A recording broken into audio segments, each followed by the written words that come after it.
Well, there's some very specific questions and some very general questions. Just take them as we go along.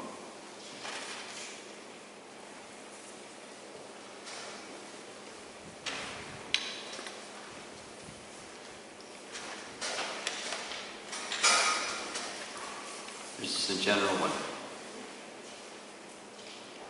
And the punchline at the end is, sorry to ask, but I missed many classes. Say yes to Krishna. Does it mean accepting anything and everything favorable to Krishna? Is my understanding correct? Could you please summarize the essence of say yes to Krishna? What is my core take-home message? Well, certainly if whoever wrote this had attended the classes, it would have, the answer would be there. There's many, because there were many speakers speaking from many directions, there's many aspects to it.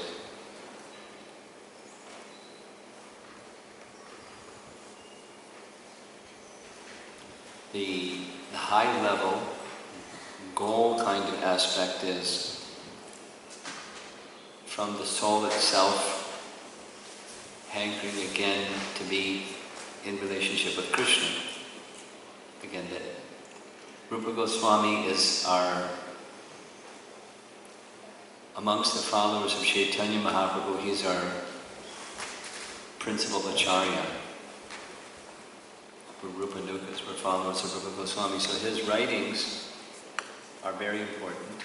And as important as translating Srimad Bhagavatam was for Prabhupada, he took a sidestep and translated a summary study of Bhakti Rasamrita Sindhu, or Nectar of Devotion, because we're followers of Rupa Goswami. And there's one verse in the whole of Nectar Devotion that's the principal verse, the principal Mahavakya, the principal utterance of the whole text. Paribhasha Sutra, another term. Principle. All other verses are governed by this one. So, this is repeating something that we spoke yesterday. In that verse, there are 3 parts that are secondary and 1 part that's primary. Tatastha Lakshana and Sarupa Lakshana. So, the 3 that are secondary doesn't mean unimportant. It means there's support for the primary, or they get support from the primary.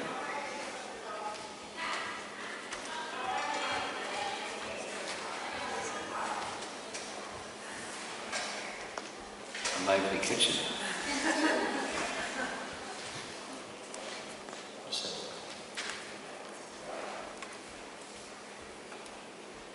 So the 3 that are secondary, rather than giving the whole class over again, there's accepting things favorable, rejecting things unfavorable, accepting things that are free from sense gratification, and accepting things that are free from mental speculation, and cultivation of behavior that's pleasing to Krishna. Consciousness that's pleasing to Krishna. And the principal characteristic is accepting Krishna's pleasure as the say yes to Krishna element. It's the essence of bhakti. It's the principal dimension or aspect of bhakti. Wanting to please Krishna, acting internally and externally so that Krishna will be pleased. And following that one thing, the other things come behind it.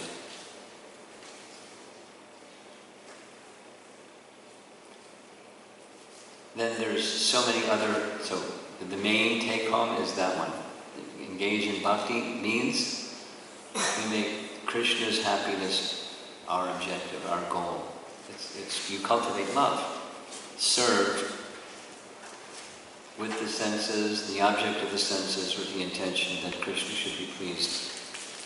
So it's not just the activity, it's the mood of devotion by which Krishna should be pleased.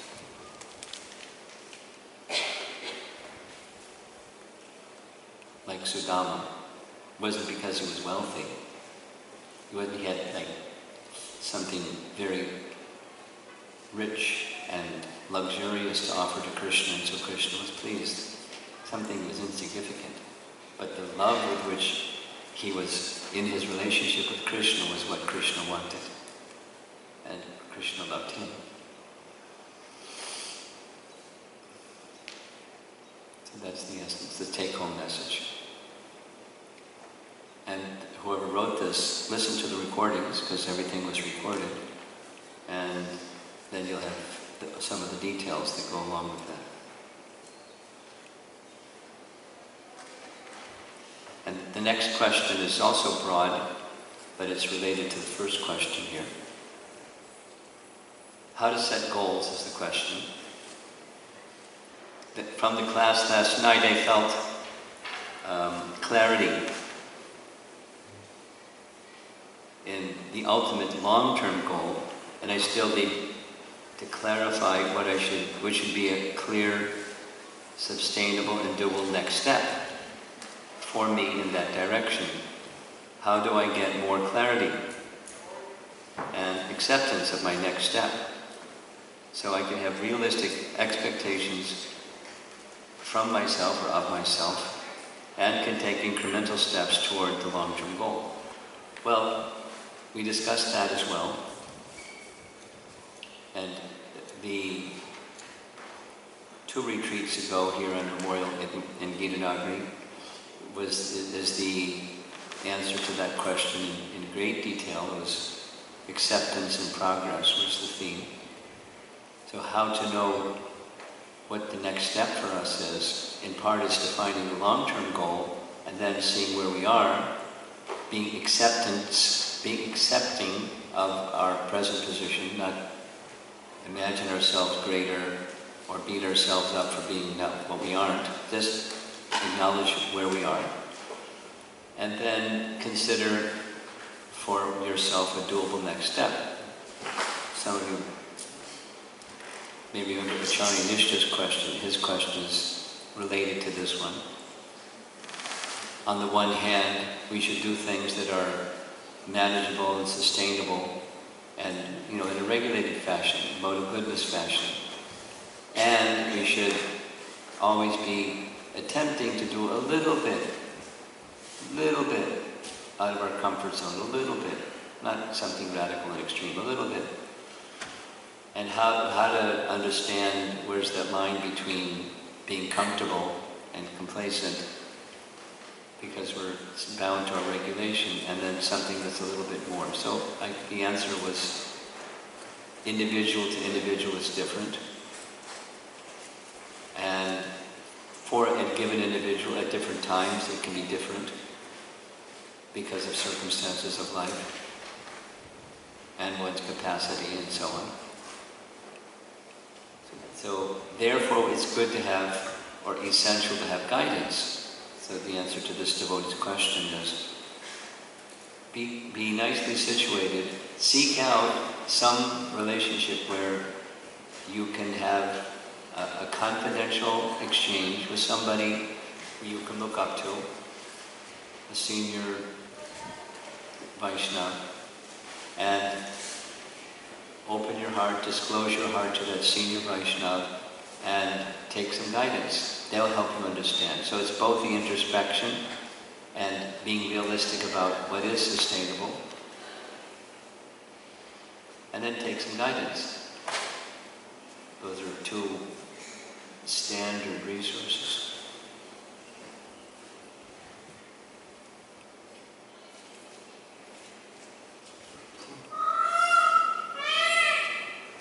Take, for example, things that are recommended for devotees, like what you will observe on Ekadasi. So we have a minimum in ISKCON, and the minimum in ISKCON is we observe fasting from beans and grains. That's a minimum. And then what's the principle of fasting from beans and grains? There's another part to it, that's increase hearing and chanting. Minimize necessities or attending to the demands of the body, and maximize hearing and chanting because it's auspicious, and so some little austerity, minimal is no beans and grains, minimal austerity, and that gives strength. And on an auspicious day, it gives special strength. So go for it. Something that's manageable, doable, sustainable. Add to that something. So you may do something. You may decrease on the bodily necessities side, something. And or you may increase something on the spiritual side. Increase chanting of japa every Ekadasi. Some devotees have some vrata that every Ekadasi they'll chant, instead of 16 rounds, they'll chant some number. A common practice, wasn't like universal, but a common practice for quite some time within ISKCON was on Ekadasi we would chant 25 rounds. Not a rule, it's just something that devotees liked doing. It became kind of a fashion. That the principle is something that you can do in a sustainable way towards a spiritual goal. Increasing on the spiritual side, diminishing on the material side. And what's doable for me. And then when you commit to do that, you do that. You do that in a sustained fashion for some time. So the question is, how do I know what's the next step? So introspection and guidance, and be realistic with yourself when you make some commitment to do something.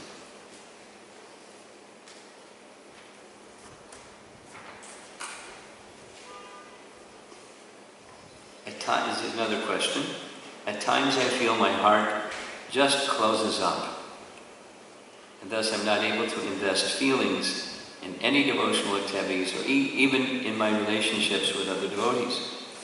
It feels everything becomes all the more mechanical.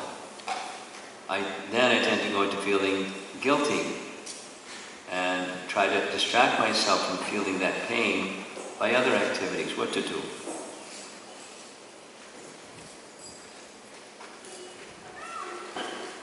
And when that comes around, the little footnote is, it becomes harder for me to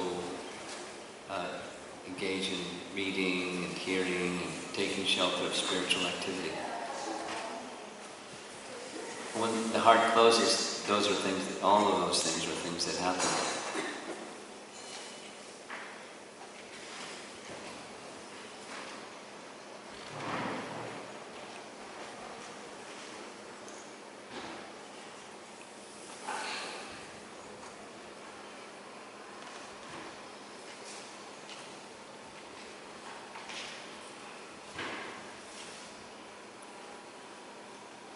The answer depends on the person, but general principles that depend on the person which are most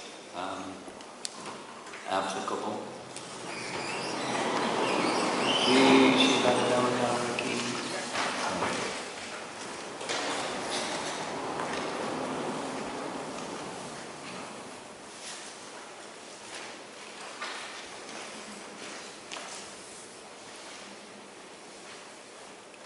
When things are going well, don't become the enjoyer of the feeling that things are going well. Take that as an opportunity to gain strength so that when things are not going well, you can borrow from that strength.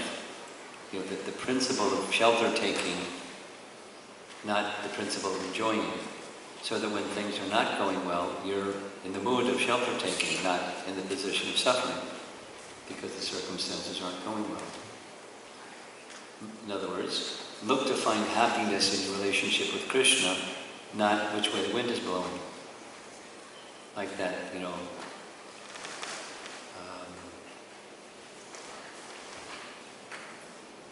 the Chinese farmer story.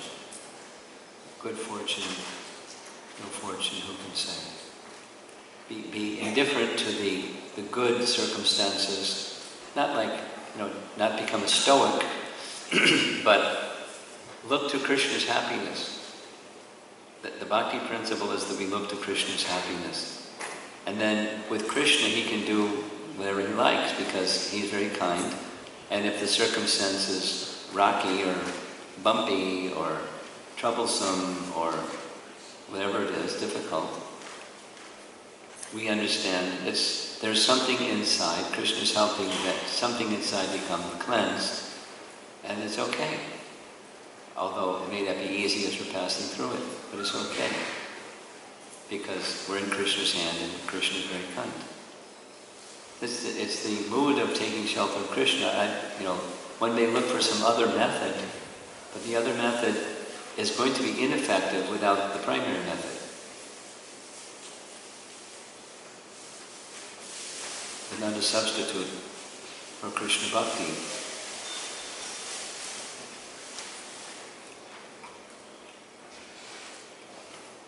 Here's when tribulations come. How to take personal criticism. If devotee is doing personal criticizing in public, what should be the response from our side? Well, depends where you are in your Krishna consciousness, how you respond.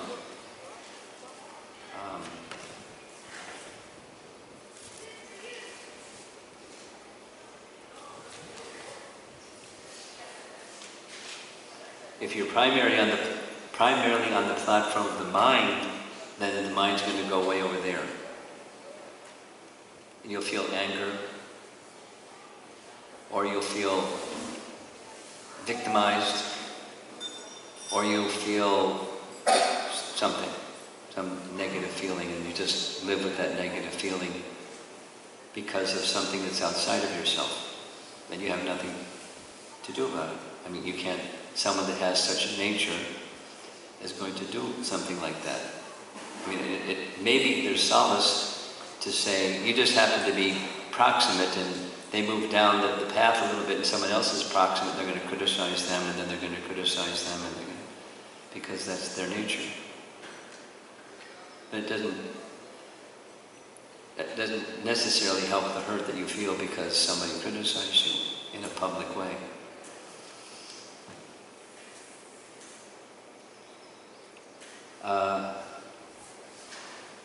I addressed this the other day, I don't mind saying it again and again.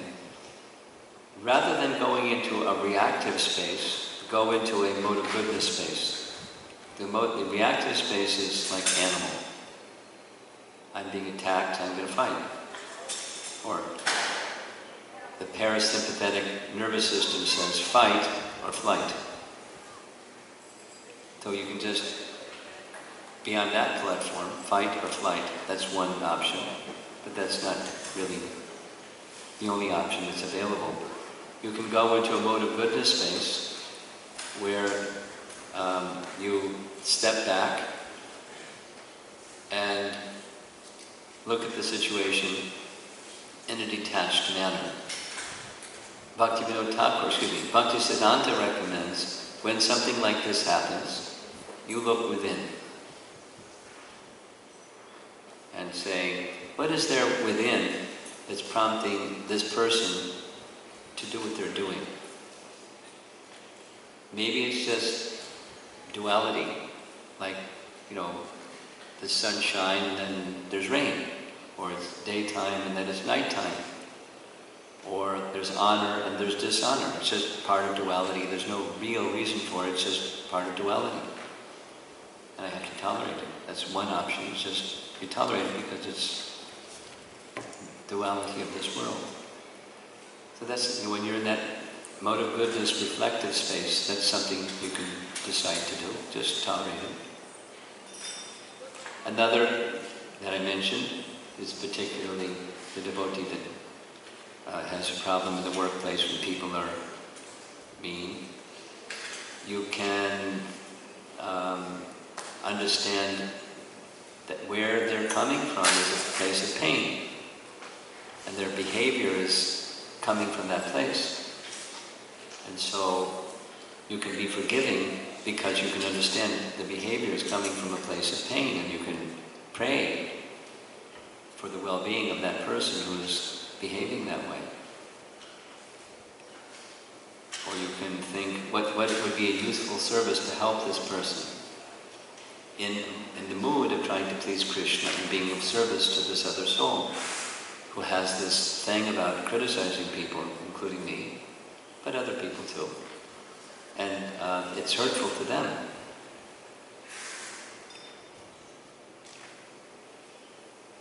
There may be something, it's another option in the reflective space. There may be something that I do that's irritating the other person, and I need to identify what that is that's irritating the other person and apologize to the other person or correct myself so that that irritation for the other person goes away. Yeah, so there's many options, but the two principles at least. Go to the mode of goodness, reflect, consider what are our options, and then in the mood of service, select one of those options. Now what I just explained is a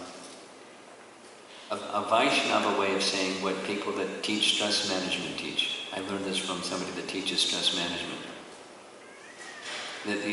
Their example is, here's how to get stressed out, and here's how to not get stressed out. So the starting point is, life throws rocks at you, and it hurts. And then you have some choices.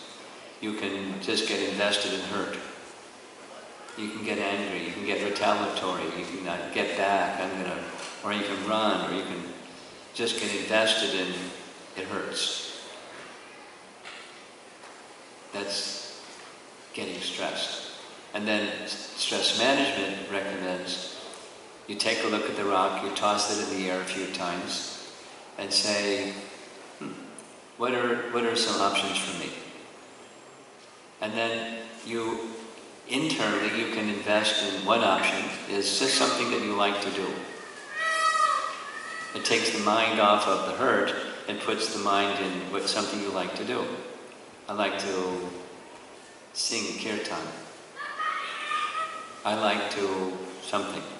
And you invest in that something, and the pain, the feelings of being pained by the circumstance diminish. It's stress management. It's not a Vaishnava principle, it's just managing the mind's feelings principle. For us, it's taking shelter of Krishna. So we go to the Krishna shelter position and think of what would be pleasing to Krishna. Because that's really what's important. And the circumstance of the rock that was thrown at you takes your attention away from Krishna's shelter. And it gets invested in the temporary.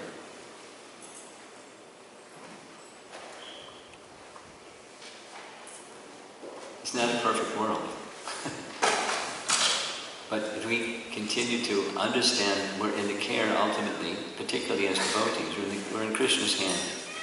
And He's very kind and affectionate, and He's the best. So we just stay there with Krishna. And whatever direction you go in, just stay with Krishna.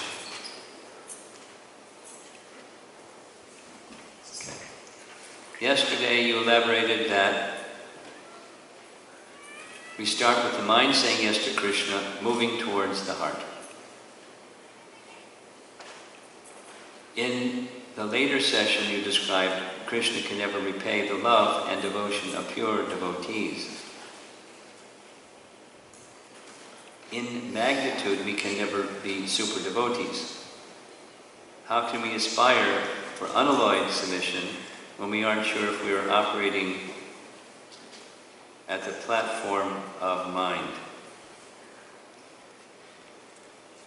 Well, the starting point is, as discussed already, our position presently is mixed.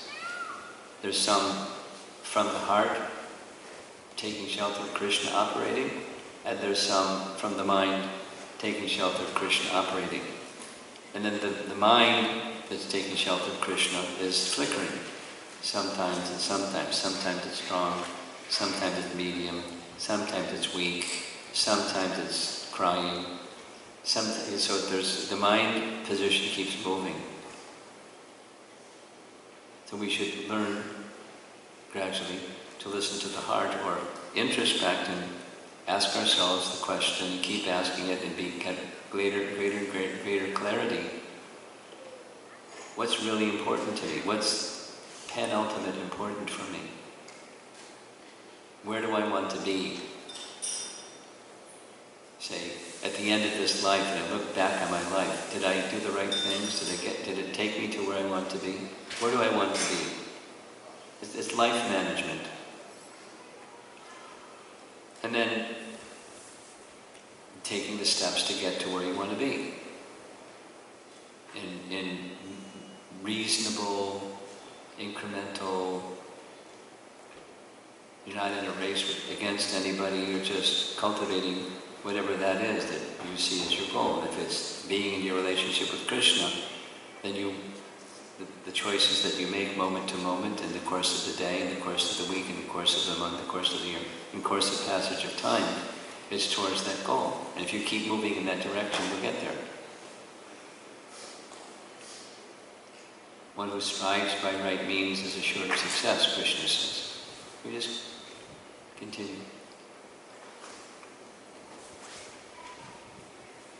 So the question is, how do we know we're going to get there if we're on the platform of the mind? Assume that there's a mix, and you can't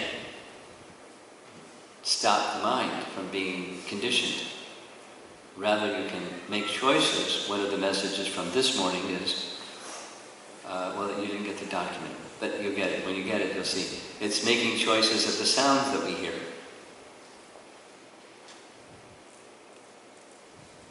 Where you invest consciousness. Each of us, for example, each of us has time wasters. Many of the messages that I get from devotees that start getting like a stronger inspiration to go forward in Krishna consciousness, invariably one of the things that they acknowledge is the time wasters.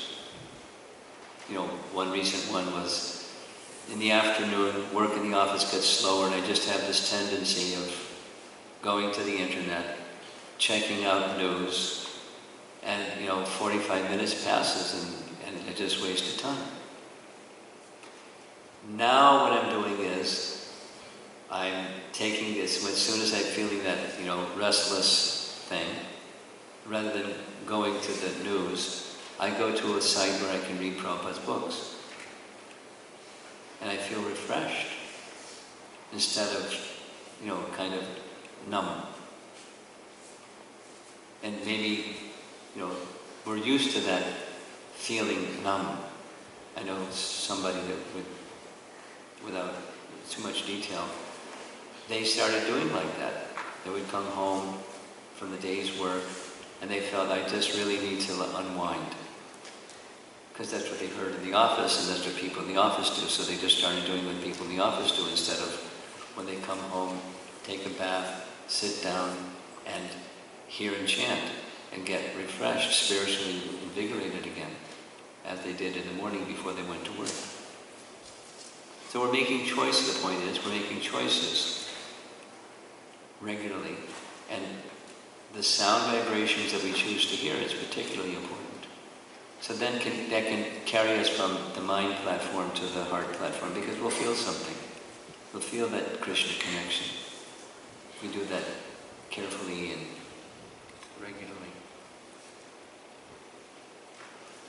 Now, these things are nice to hear, and then what's important for someone in the position that I'm in is, I wish to see that the people who come to functions like this, there's some transformation. It's not just information, but transformation. And the transformation comes very much like what Ramchandra was saying. When somebody hears and it goes in. When it goes in, they live their life accordingly. They make some adjustments. It doesn't have to be grand. It can be modest, but make some adjustments in how they apply themselves to the bhakti process.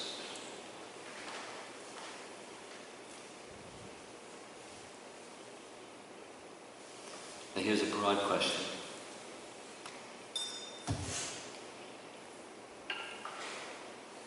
What I'll do after this one is see if there's, of all the questions so far, does anybody want to explore one of them further? So you can think about that. We heard that most people take the Krishna consciousness with their head, and then they may leave. Is there something we could or should do as a society or as an individual to prevent this from happening? Well, sure.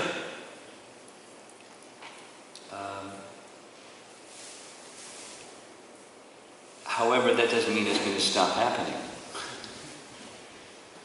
I mean, one of the references that I made was Prabhupada saying this. Did I say this here? Maybe not. One lecture, 26 2nd Avenue, Prabhupada looked around the room and was expressing this. He didn't say you start from the head. He said, there are many persons who take up Krishna consciousness and they don't stay for long.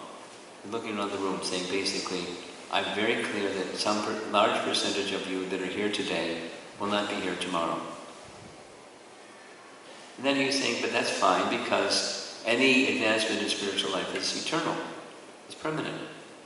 Svalpam apyasya dharmasya trayate mahatobhayat. It's permanent. It's a permanent asset. So no harm. Some people come and they go. No harm. It's good. And then some people may stay. And that's good. It's even better than good. And then those people who stay and continue to commit themselves to the bhakti process, Prabhupada's point during this particular talk was, they are eligible for initiation. But not everybody's going to become initiated.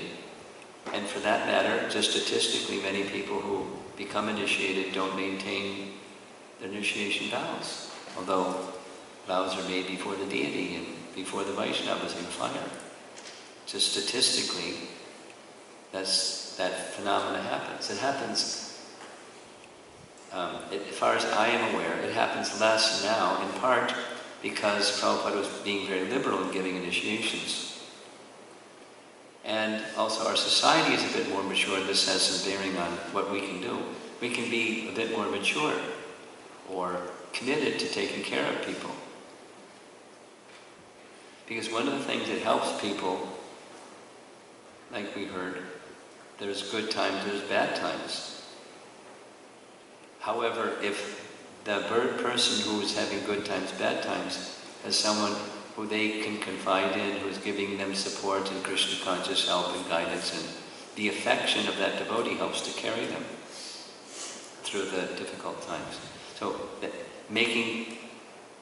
reaching out, not at the compromise of our own Krishna conscious lives, but reaching out according to our capacity and our time constraints to give care and genuine Krishna conscious association.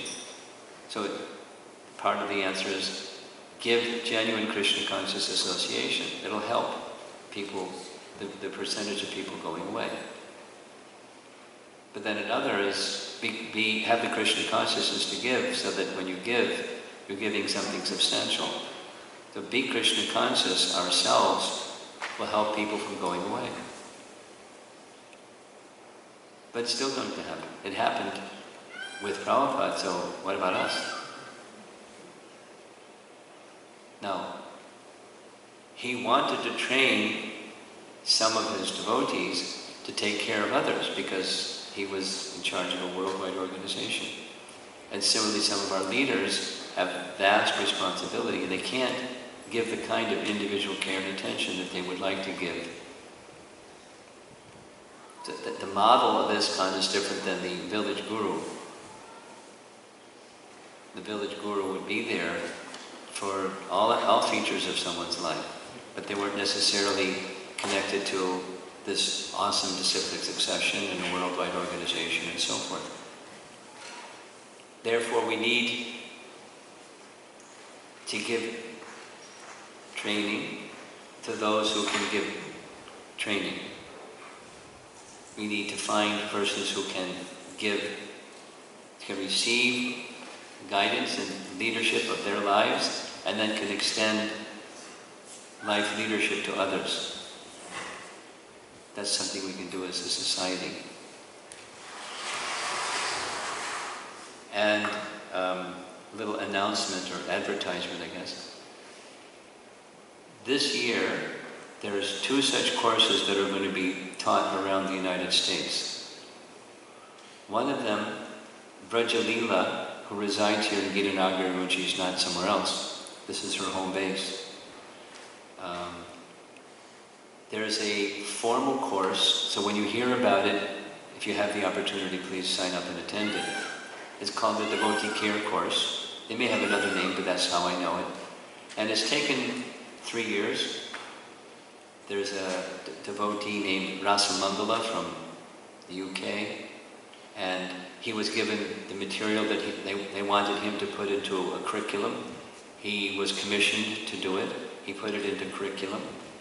It was reviewed by the Devotee Care Committee that's been working together for 11 years. And this is one of the products of that committee is Devotee Care Course. So I sent it out to leaders in my GBC area and other areas that are outside that I have some interactions with. And if it's not this year, in the coming year or 2, hopefully she'll visit many centers. And if that opportunity comes, please take it. The purpose of that course is to help train us how to extend care to others. The importance of it and then how to. Effectively and effectively both. And a second is more of a course specifically for those who are already giving care to others to have skills to better do it. The course is called Vaishnava Life Counseling. The acronym is VLC. Vaishnava Life Counseling. And it's going to be taught in 5 different places this year. I know that because I helped arrange the places. And it's in the month of September. Over the Labor Day weekend, they'll be in Chicago. And then the next weekend, they're going to Alachua. They is a devotee named Ikshvaku and his wife. They're from Australia. He has a degree, a bachelor's degree in social work, and then he worked for the government with social work and learned the skills from college, practiced them in school, or practiced them in his career, and then became leader of the center and has developed the curriculum. And several devotees have reviewed the elements of the curriculum and its standard elements that he just Krishnaized things that people who teach this in universities and elsewhere, just standard material. Chicago, then next weekend is in Alachua, then next weekend is in central New Jersey, and then the next weekend is in Laguna Beach, and the next weekend is in San Jose. And then he's going to South America, and then he'll probably come back again next year. He'll go to Toronto and some other places. But it's aimed at giving tools and skills to people that are giving already, like a Bhakti Vriksha leader or somebody that's in some level, a president or department head, or somebody that's giving care to others. Some people don't even have a title, they just do that as their nature. So how can we help is become more skilled. Though in practical terms and affective terms, how to. extend the kind of care to others that will help them overcome difficulties that their life is passing through. And this devotee from New Zealand, he's going to, I don't know how he maintains himself. He probably has some kind of a job, he and his wife, but he's as far as I know, he's going to be in different places in the world giving this course. Those are two that are just appearing this year. So I'm a believer in training and education. These are two elements of training and education that will help our worldwide organization or your local organization to be able to help retain people that come with their mind, and then their mind takes them somewhere else. Largely, it's the relationships, just in simple terms, where someone feels that here's a person that cares about me. They've heard me, they understand me. I may not agree with everything they say, they may not agree with everything that I say. They're not judging me, and I can learn from this person. That helps a lot. At first I want to continue to stay even when they start with the head. And then the head starts with the mind, takes them over somewhere. But they have that relationship, and then they come back. Not always, but it happens.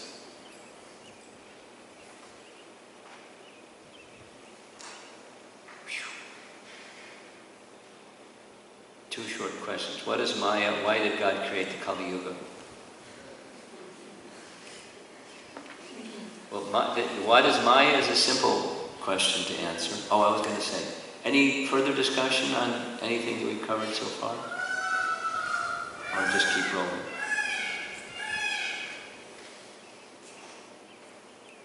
Uma, you have something? Thinking, okay, let me know when you've got something. Just like, what is Maya? A definition in the Bhagavatam. It's one of the Chatur Shloka, the four central verses of the Bhagavatam. Is Maya is thinking that something has value separate from Krishna. That's Maya. Thinking that there is artha, is the Sanskrit word, something that has value, separate from Krishna. And there's actually nothing separate from Krishna, but moreover to think that is of value, and therefore you covet it, you want to have it, or enjoy it, or put it in your pocket and say it's yours. Be the proprietor of something, that a happiness that exists, or something that exists independent of Krishna. That's mine. Know that as my illusory energy, Lord Vishnu says to Brahma. So to get out of Maya is to see things in relation to Krishna. Why did God create the Kali Yuga?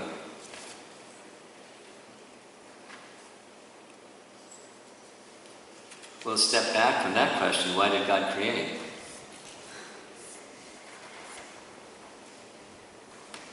And the why He created is to give the living entity an opportunity to enjoy their ultimate happiness. Because living entities aren't hankering for that ultimate happiness, they're hankering for something else. So that the something else is provided, including Kali Yuga, to show people there isn't some happiness apart from Him. But the opportunity to choose Him is within the creation. Exactly as Krishna says in Bhagavad Gita, along with creation I sent forth generations of men and demigods and blessed them with this process of sacrifice. So He gives the means to come to Him with creation. But supposing people say, no,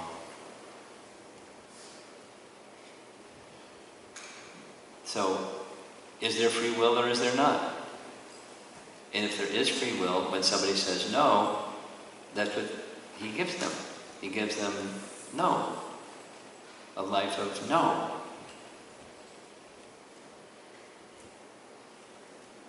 There's a longer version, but given our time constraint. Why? Because people say no.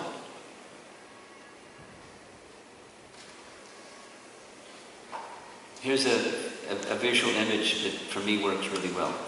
Supposing you start with a big, not just a bucket of paint, but a big vat of paint, white paint. And you take a little eyedropper, two, one with some red, and the other with some blue. You just squirt a little red and a little blue and stir. It's off white now, no longer white. And because of the nature of, so red represents passion, blue represents ignorance. Because of activities that are of passion and ignorance, it's not only the action, but it's the reaction. So with that eyedropper of red comes the reaction of another eyedropper's worth of red. Actions influenced by passion, actions influenced by ignorance.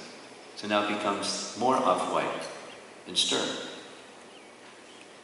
And however much white you put in, you're still going to get off-white. And you just keep doing that and going out over time, and it gets darker and darker and darker.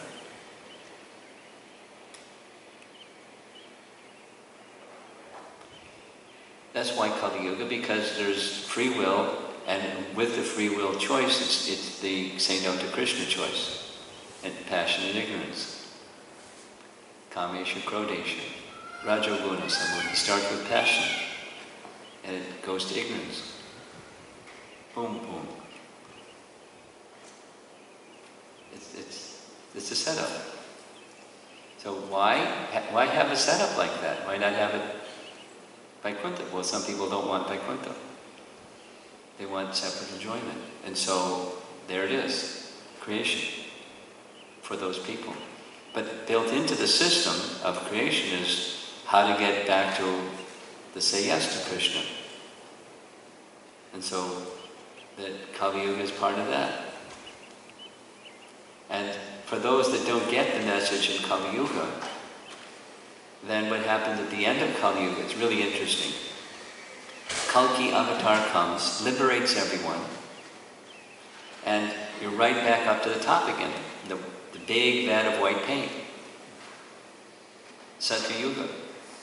It's a really cool arrangement. We'll give another visual. A whirlpool. So in a whirlpool, there's a vortex that goes down towards the center. If you put something that floats, like a cord or a piece of wood, at the perimeter of the whirlpool, it goes around slowly. But because of the force of the whirlpool, it starts accelerating and go down, down, down, down, down, down, down, down, down. So the good news is, at the end of the whirlpool, Kalki avatar comes and puts everybody back up the top again.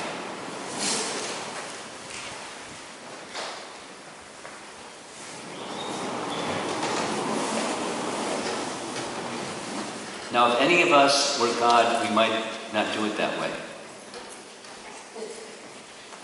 And those of us that are kind of pained, we may say he made a mistake.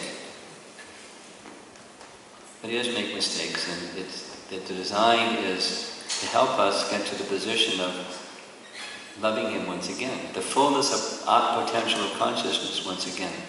That's what he gives us.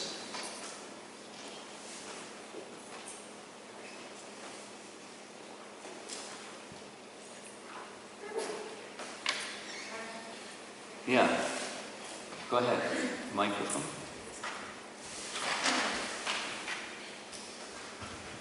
I think there are two things. I think they'll probably come out as comments more so, but... This is a comment. Yeah. Okay, fine. The village guru, you mentioned village guru. It's actually been an idea that's been sitting with me for a while, how our society... It's almost like, I think it should be that way, to facilitate spiritual life. It's natural. Yes. It's natural. And I'll be honest, it's been frustrating to not be able to see it sometimes, but it's not impossible, of course, and my vision is limited. But I was really happy to hear that these courses are going to be offered, so that, I mean, I've always thought that there need to be more people who take on those roles of, it's almost like the village guru. It's not the guru, but it's the representative. Yeah, if you don't mind, I'd like to comment on your comment. What you're saying, I say, but I use different language. The language that I use is Bhakti Swami language. It's the village elder. Because, at least from hearing it from him, my assumption, hearing it from him, was that's the model in Africa. There's the village elder. And the village elder is respected. And they have that maturity and depth and wisdom. They're not, the governor. They're just a village elder. Or in a family model, it's grandparents. So in ISKCON, what's the grandparent or the village elder?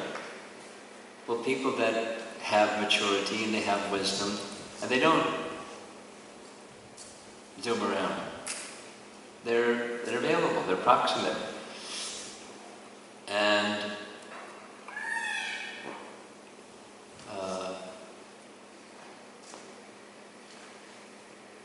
we can go to them, and they're just giving wisdom.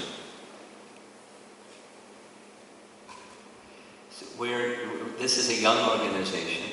50 years we just passed, and some of our elder members are no longer with us, but some of them are with us.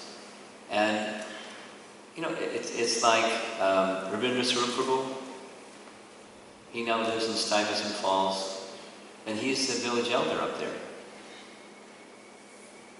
He's Mr. Wiseman. He doesn't manage anybody's life. He did that, but now he's, being the village elder. And it's going to take some time to get to that position. And training and education, and, models of our social organizational structure that support such a person. Now, it worked for him because there's somebody that's monetarily taking care of his needs. And that's nice, but it's not usual. We're not there yet. We can't take care of the needs of the people that are willing to do full-time service. That's a whole topic. We're not there. What to speak of people that are the village elders? So to talk about it is one thing, and then to act on it is another thing. I mean, it's a big topic. So those that are in, not just those that are in the leadership position, but persons that are in the position like you are in, should not complain about it isn't there, but should see to promoting that it can come to be.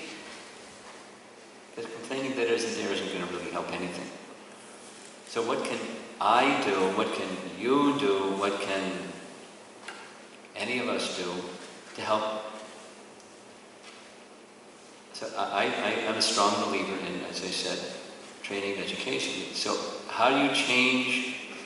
I'm a believer in this principle. How you change culture is through training and education.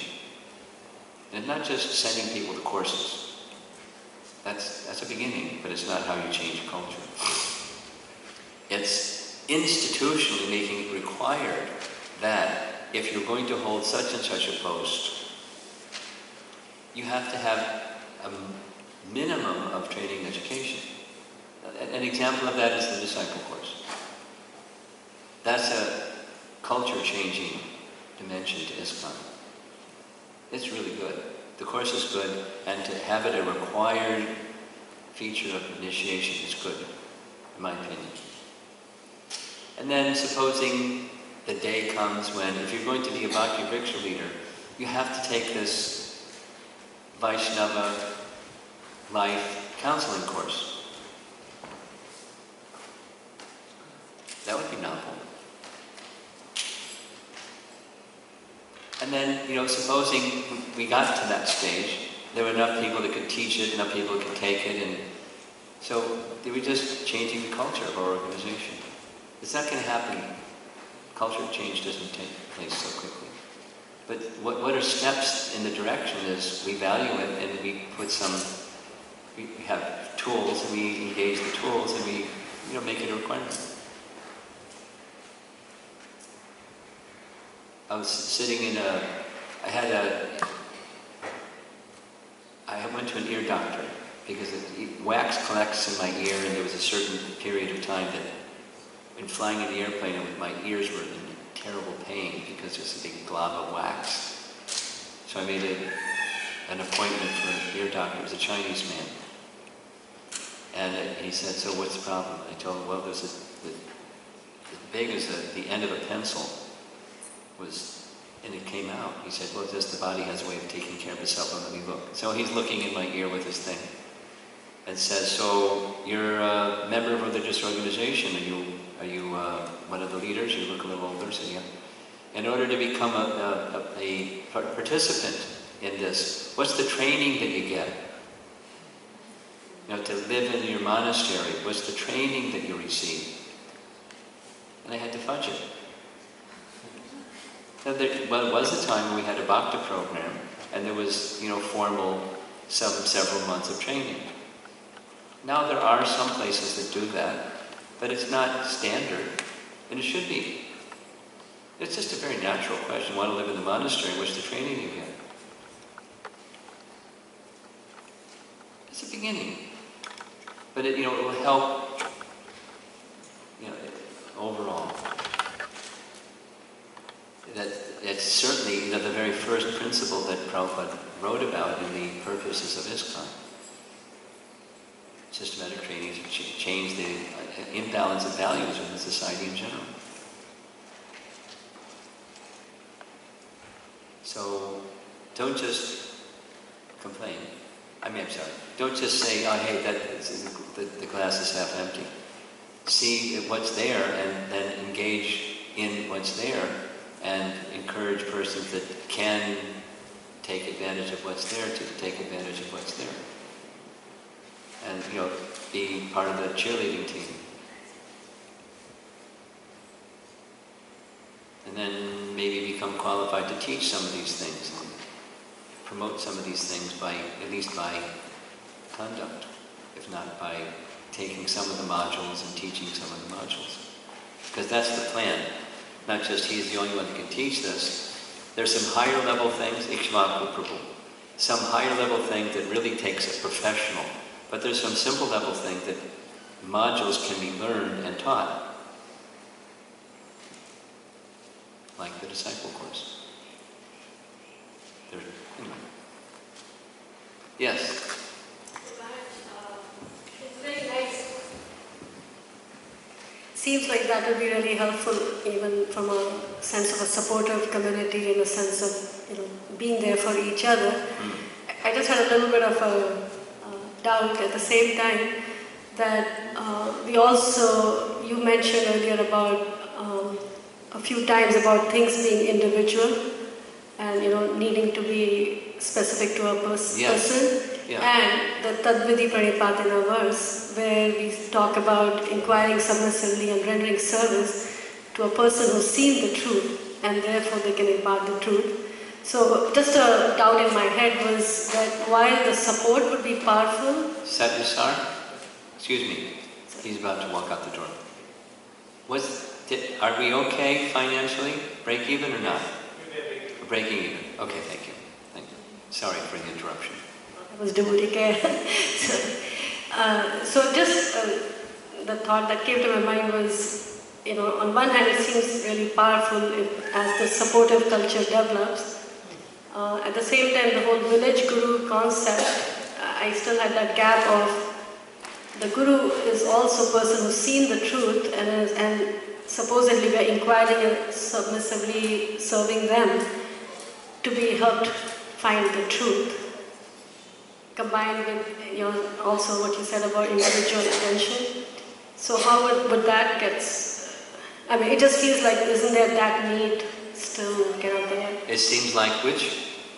That while the supportive culture is good, that the need to have a personal connection or time. Absolutely, absolutely. Okay. I mean, I don't think do you know each other, Uma and Radha? So, she's not saying, let's put the guru way over there and let's have, village gurus. And he's a nice guy, but, let's have somebody local. That's not what she's saying. She's saying, the structure that we have now, to me, this is my understanding, it's missing that very important element. Because, revered as the Guru is, he's here for a short time, and then gone, and then there's here we are. And we need that spiritual support for our local community. Yes? That's what you're saying? No? Something like that? Okay. Maybe that's just my understanding superimposed on hers, but it's not one to the exclusion of the other. Part of my picture is that we're a spiritual family, and he's at the head of the family, and everyone else is at his feet, literally and figuratively. And so now as a spiritual family, how do we function together? And those who are at his feet functioning as gurus, whether Shiksha or Diksha gurus, he's the one that we look to. And then the rest of the family is encouraged to look to him, and that's the standard that we follow. And then we have different roles to play within the family. The fathers and the mothers, and the friends, and the elders, and the seniors, and the whole just. So we have multiple relationships within the broader spiritual family, and this family is connected to the Chaitanya tree. We're just a branch of the Chaitanya tree, and that's part of what we are part of. So our function, specific to it, there's no indication of neglect of the guru, and often Diksha Guru takes the title of Guru and others don't, but I don't feel so comfortable with that. There's many persons who are guiding us, and anyway, and the disciple course teaches us that. There are many persons who should be respected in a very special way, whether they're the Diksha Guru or not. And that's part of ISKCON, it's part of what the disciple course teaches, it's part of what training and education will help accomplish. And more respect that matches the reality of the situation. There are many people that are maintaining the lives of individuals in our organization. We should recognize that and encourage it, and also help train, because some people in those positions make mistakes. Just because, good intention, something happens and it's not a good result. So training and education to help qualify people to do that. It's just part of the spiritual family picture, but at least from my perspective. Do you want to add something? Here comes the microphone. It might be a longer discussion, actually, but, well, I think there are two parts to it, or two additional parts to what you said. Okay.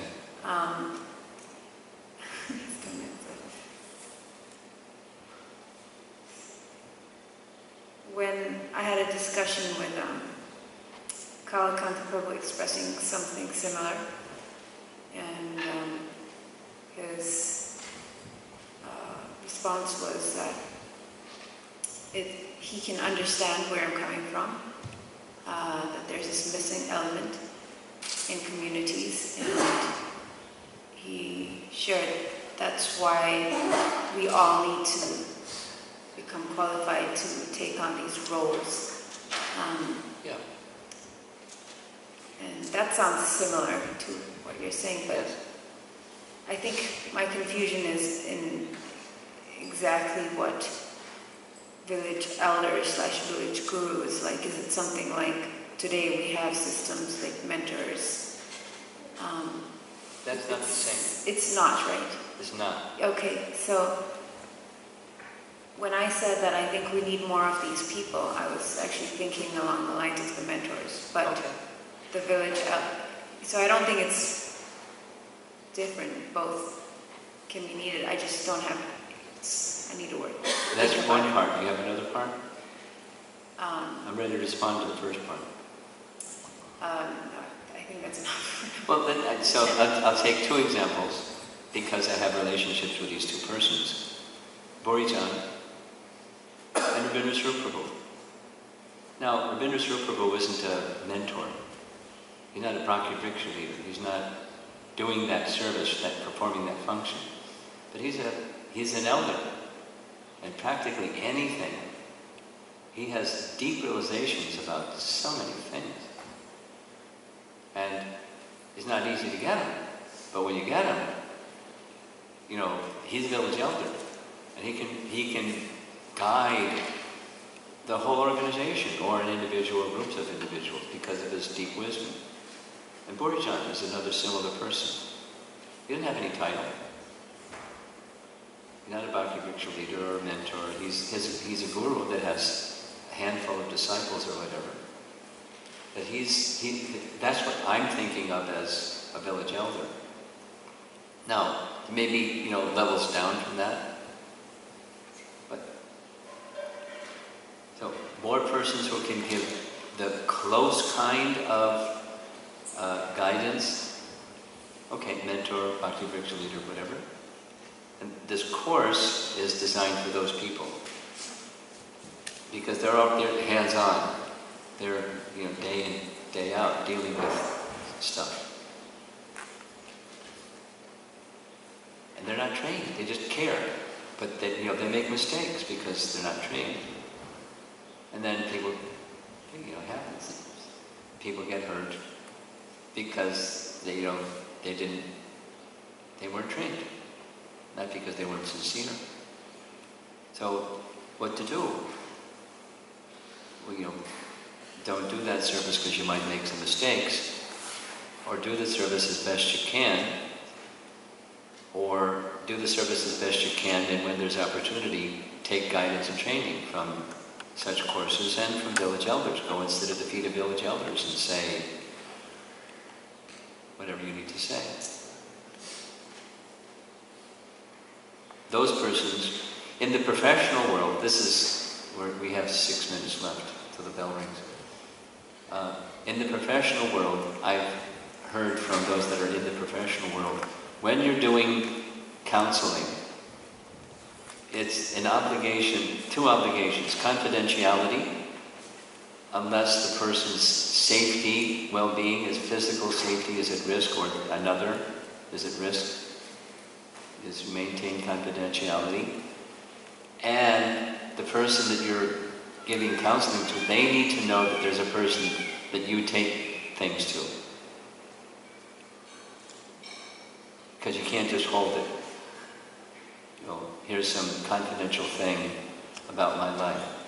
They don't have to, but the person knows that there is a person that I'm accountable to. I'm a hands-on person, but there's a village elder that I take things to when I feel I need to, because it's waiting. And they'll maintain confidence, but I want you to know that when you share something with me, I may take it to that village elder. Just as part of my profession, if there's not okay with you, then I can't be in this relationship with you. And the purpose is to protect the person who's extending themselves, so they don't carry people's stuff. Because it's been found over a period of time that people that carry people's stuff get crushed. So it's just part of professionalism, and so we need multiple layers of this. We're not there yet. And ideally, the tools for this, I'm pointing in here, the tools for this are coming from something outside of ISKCON. Because this isn't developed yet. But so when we were evaluating specifically Ikshvaku, he's an ISKCON man, as is his wife, and he was a leader within ISKCON, and he has professional training, and he has professional experience. So he's been able to ISKCONize what he's learned out there. And the person that was evaluating was Tamahar and Praharna, who both, anyway, he has a PhD in the field. And he was, the president of places, and he's spiritually qualified and materially qualified, and he evaluated the curriculum is good, and the credential of the teacher is good. So he gave it the okay, it's going to circulate in North America. But it's hard to find people that have both. And they're willing to extend themselves. They're not strapped into a, whatever it is, lifestyle that they can't be available. So when we do training and education, we want qualified trainers and educators. And so we need to proliferate trainers and educators and give support to them. That's a brahminical function that requires contribution. Otherwise it's fees, and then it changes into a different thing.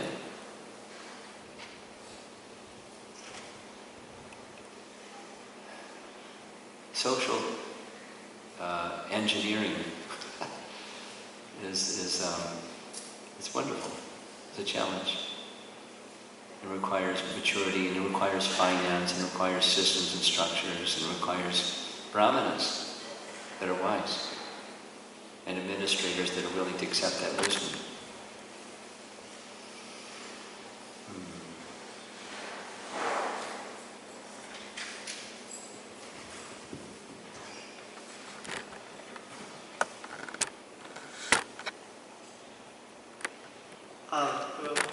Please accept my humble obeisances. I have a quick question regarding the influence of age. Faith? Age. Age? Yes, like Satya Yuga, Kali Yuga. Oh, the age of Kali. Yes, like the question we previously discussed. That was your question? No. Yes. That was your your question. Okay. The question is, what is the range of this influence? What's the meaning for it? The range. Length? Range. Like R-A-N-G-E. Range? What's the range of it? Yes. In terms of time, or in terms of degradation, or in terms of what? In terms of it's just influenced earthly planet, or it's also influenced higher planet? Okay. Space. Yeah, it's Kali Yuga in upper planet, up to the heavenly planets, up to and including the heavenly planets. So there's three. Bhuloka is where we are. Bhuvaraloka is above where we are. And Swargaloka, or heaven, is where the demigods reside. And as far as I understand it, up to Swargaloka, there's influences of the age of Kali. That is to say, ignorance and the diminishing of theistic conduct takes place in those three planetary systems, and not above. That's my understanding. So we'll go all over the universe? No. 1, 2, 3, and then there's 4 more above that. Maharloka, Janaloka, Tapaloka, Satyaloka. So those are perfected souls, and highly elevated souls that aren't touched by such influences, such degrading influences. And below, they are. That's my understanding. Okay? That's your question? Okay. Well, there's a lot of pieces of paper up here. And it's 1 o'clock. And you had lunch at 10 o'clock? Or breakfast at 10 o'clock? Huh? 10, 11. So what to do? Shall I read some more questions and we'll go till 10, 15 minutes? Anybody have to? If anybody has to go, I guess they'll just get up and go. Take a few more questions. Because of past conditioning, I feel very self-conscious. doing some services, for example, Tulsi Arti, and taking darshan of temple deities, when there are other devotees there, instead of helping me to feel more focused on Krishna or Tulsi Maharani, I become extremely self-conscious, worried that I'll do something wrong or embarrass myself. That way I become more focused on myself rather than Krishna. This doesn't happen if I take darshan when no one else is around, or if I do arti or other services at home. Is this offensive? And if so, how can I work towards overcoming it? Next question seems to be connected to the first one. Can you give me some practical guidance or tips how to not take shelter of the mind?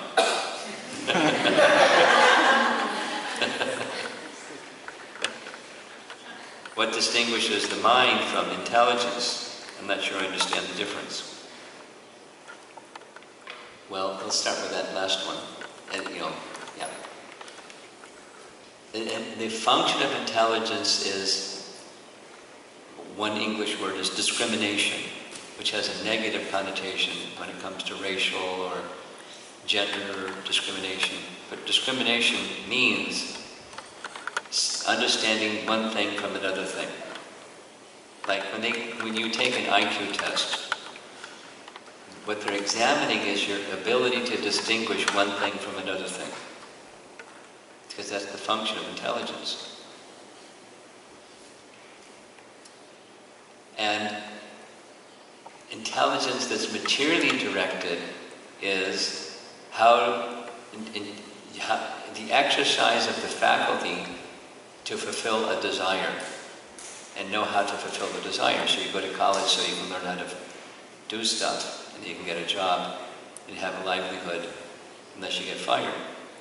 You'll find yourself on the street again anyway. So intelligence is the faculty of discrimination, discerning one thing, A and B, and how if there may be some similarities, how are they different? The mind's function is described in two different ways: thinking, feeling, willing. Thinking, you think about something, that's what the mind does. Some feelings develop about that something. And then there's a willing, like, I want one, or I don't like it, or some feeling. And then from thinking, feeling, willing comes action. That's what the body does. But it starts with the mind. Thinking, feeling, willing. So once there's a will, then the intelligence comes into play. Can you get me one? Or, I want to go from Gita Nagari to my next destination.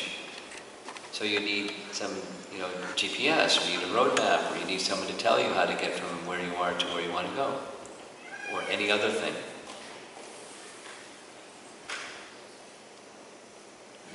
Intelligence, then, in the material way, intelligence serves the mind. It's upside down. It should be the other way. But in material ways, how to get something accomplished. You need intelligence to do that, material intelligence. And another description of the function of the mind is sankalpa, vikalpa, accepting, rejecting. Prabhupada discusses both of these, sankalpa, vikalpa. So in the mind, there's this idea that starts to form, I think I would like da-da-da-da. And even as you're forming the idea of the da-da-da, in comes another idea. Well, wait a minute, maybe it's not exactly the da-da-da, it should be something over there. And then you start to develop in the mind some idea of something over there, and then, well, wait a minute, and the mind is always moving, chanchala. I'm very unsteady. But the function is accepting, rejecting. So you accept something and you reject something else. That's a mind function. And intelligence is how to get it done.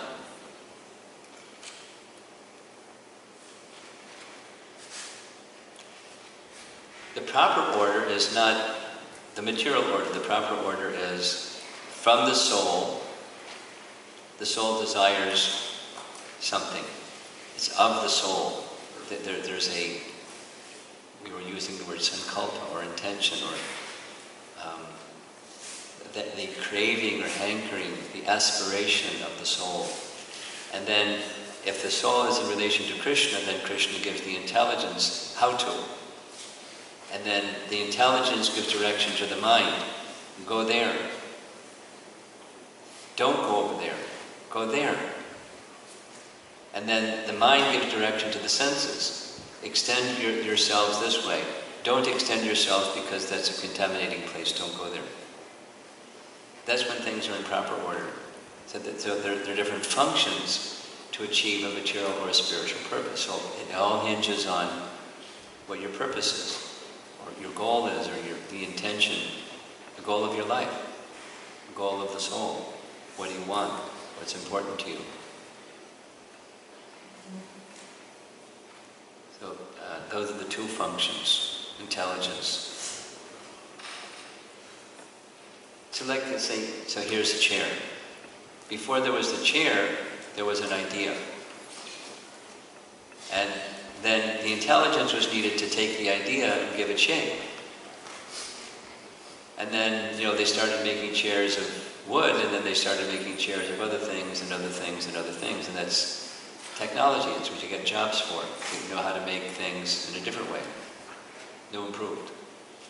But that's intelligence that's resting upon fulfilling the dictates of the mind. It says, my senses want a place to sit down when I get tired. Can you figure that out? Sure. Hey, intelligence. Yes, sir. Can you get a chair for me? Oh, yeah. I may have to go to school for a bit, but I'll get it for you. Then you make a chair. That's the senses, directed by the intelligence, fulfilling the desires of the mind. So, back to the question.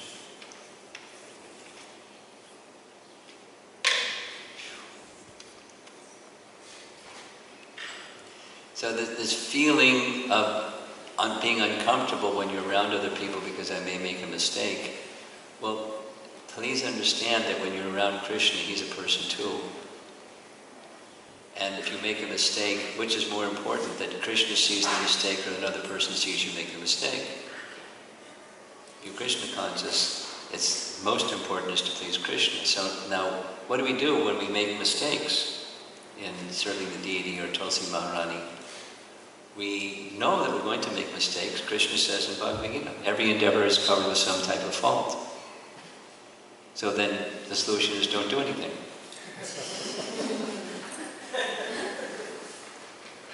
But you can't refrain from action, Krishna says, even for a moment. So what do you do about the fact that there's going to be mistakes? We come before Krishna, just like we do at Arti, we offer prayers to Lord Srinivadeva. The purpose of that is to relieve us from whatever unintentional mistakes may have been there. We try to avoid, but it's going to be there. So whether you're with another devotee or other devotees before the deity or not, understand Krishna knows, and that's who we're serving anyways. And his great devotee Tulsi Maharani, we're serving Krishna's great devotee Tulsi Maharani, she knows. So it's the mind that's deceiving, or the uncomfortable feeling is a mind function. And what do you do about that?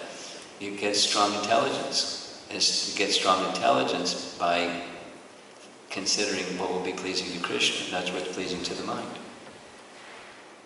You tolerate that thought in the mind because you know what's pleasing to Krishna.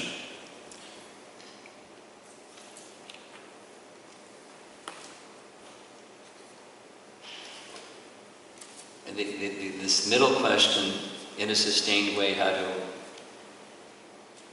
not take shelter of the mind, we discussed this at length.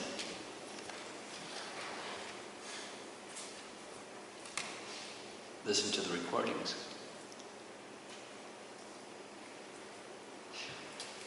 One more.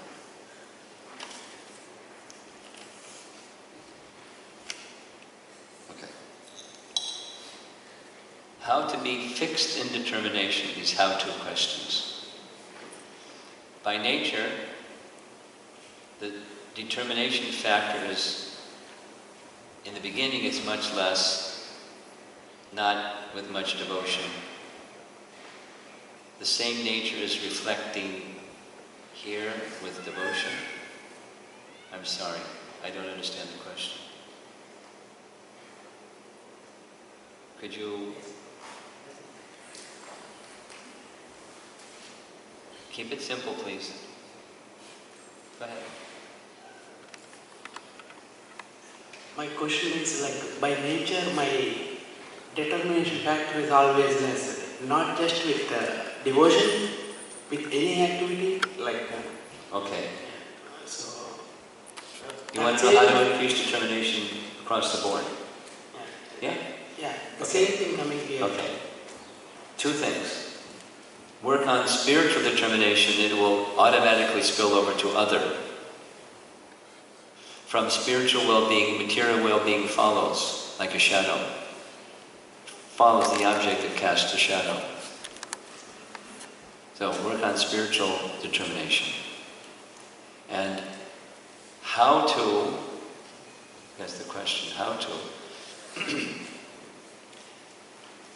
Prabhupada answered this, I remember it very clearly, in his class on chapter 6. He went through all the verses and purports and had devotees read and would interrupt and then comment and then continue and so forth. Called Tamas Yoga, chapter 6, Los Angeles, in the 60s.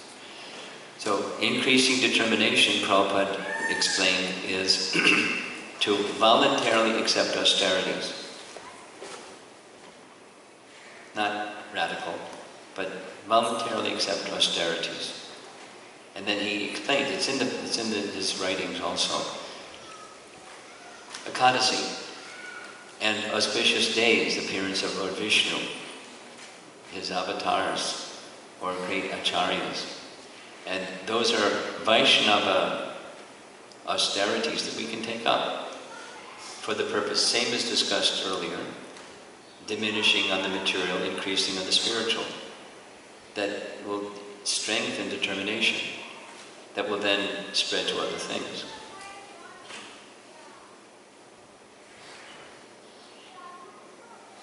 Not extreme, because it's extreme, then you'll feel bad, oh, I couldn't maintain it.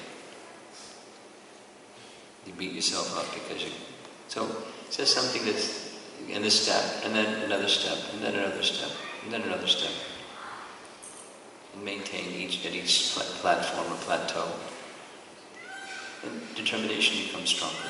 The mind becomes stronger.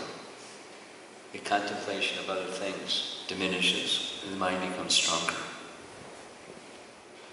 Param drishtva nivartate. You know the verse? Vishaya vinivartante nirashadena. So that verse, read the verse by higher taste. And higher taste is you connect with feelings of devotion and love for Krishna.